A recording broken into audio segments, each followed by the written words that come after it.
معذرت کے ساتھ، جب تک پاکستان میں ٹھرکی اور لالچی زندہ ہیں، نوسر باز کبھی بھوکے نہیں مریں گے۔ آپ یہ دیکھ رہے اسکرین پہ تصویر، یہ لڑکی ہے، اس کا نام آسمہ ہے، اور یہ کس ایریا سے ہے یہ ابھی تک کنفرم نہیں ہوا، لیکن اس کا فراڈ کرنے کا انداز بڑا یونیک ہے۔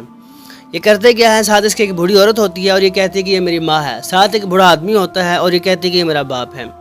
وہ سامان لیتے ہیں اور یہ جو لڑکی ہے یہ بہت زیادہ خوبصورت تیار ہوتی ہے۔ تیار ہونے کے بعد ان جو فیملی ہوتی ہے، ایک فیملی بنا کے سامان اٹھایا ہوتا ہے، اور یہ دیکھتے ہیں کہ کوئی لڑکا انہیں ملے جو ڈیسنٹ ہو، تھوڑا سا نوجوان ہو اور پیسے والا ہو۔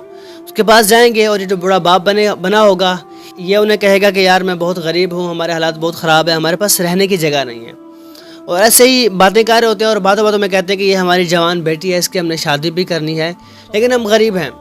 تو اکثرا جو نوجوان ہوتے ہیں وہ کنونس ہو جاتے ہیں، وہ ان کے جال میں پھنس جاتے ہیں۔ وہ دیکھتے ہیں کہ یار یہ نوجوان لڑکی ہے، خوبصورت ہے، چلے میں شادی کر لیتا ہوں، ایسے اکثر لڑکے مان جاتے ہیں، تو وہ شادی بھی کر لیتے ہیں۔ جب یہ شادی کر لیتے ہیں تو یہ اس کے پاس رہتی ہے کم از کم ہفتہ، زیادہ سے زیادہ 10 دن رہے گی۔ اس کے بعد جب اس نے وہاں سے نکلنا ہوگا تو اس کا انداز کیا ہے، یہ انہیں نشے کی کوئی چیز کھلا دے گی۔ پوری فیملی جب سو جائے گی، نشے کی حالت میں ہوگی، تو گھر میں پیسہ، زیورات، ہر چیز اٹھائے گی اور وہاں سے رفع دفع ہو جائے گی۔ اسی طرح یہ پہلے پشاور میں سے 3 سے 4 فراڈ کیے ہیں۔ ایک بہت بڑا چینل ہے پشاور کا، وہاں پر بھی یہ رپورٹ آئی ہوئی ہے کہ اس لڑکی نے سب سے زیادہ فراڈ کیے ہیں پشاور کے اندر، 3 سے 4 وہاں پہ فراڈ کیے ہیں۔ ایسے ہی اب یہ بتایا جا رہا ہے کہ یہ شاید کراچی میں چلے گئے ہیں۔